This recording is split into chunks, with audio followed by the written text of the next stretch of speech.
ప్రకాశం జిల్లా దర్శిలో పేదల ఆకలి తీర్చే అన్నా క్యాంటీన్ అందుబాటులోకి వచ్చింది. కేవలం 5 రూపాయలకే నాణ్యమైన భోజనాన్ని అందిస్తూ నిరుపేదలకు కూలీలకు ఈ పథకం వరంగా మారింది. దర్శి నియోజకవర్గ TDP incharge doctor Gottipati Lakshmi ఈ క్యాంటీన్ను ఘనంగా ప్రారంభించారు.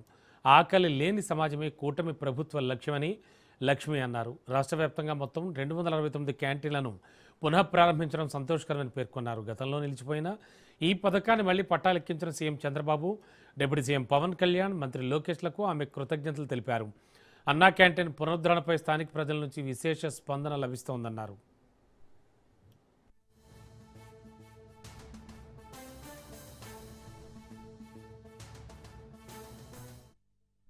అన్నా క్యాంటీన్ ప్రారంభోత్సవం జరుగుతుంది.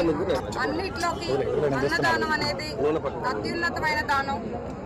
అలాంటి ఒక మంచి కార్యక్రమం మనసులో పెట్టుకొని ఆలోచనలో వచ్చిందే అన్నా క్యాంటీన్. పేదల ఆకలి తీర్చే అన్నా క్యాంటీన్.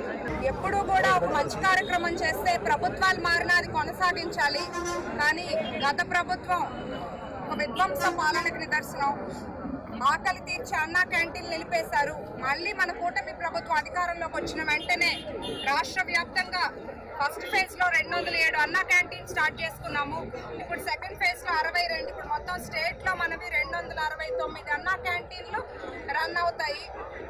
5 రూపాయలకే నాణ్యమైన భోజనం కూలి పనికి వెళ్లే కార్మికులకు కానీ, పొలంకి వెళ్లే రైతులకు కానీ, టౌన్లకి ఉద్యోగాల కోసం వచ్చే నిరుపేదలకు కానీ ఇది ఒక మంచి పథకం, గొప్ప పథకం. ఎందుకంటే ఒక్క పూట భోంచేసినా మనకు ఒక రోజంతా పనిచేసే శక్తి వస్తుంది. అన్నా క్యాంటీన్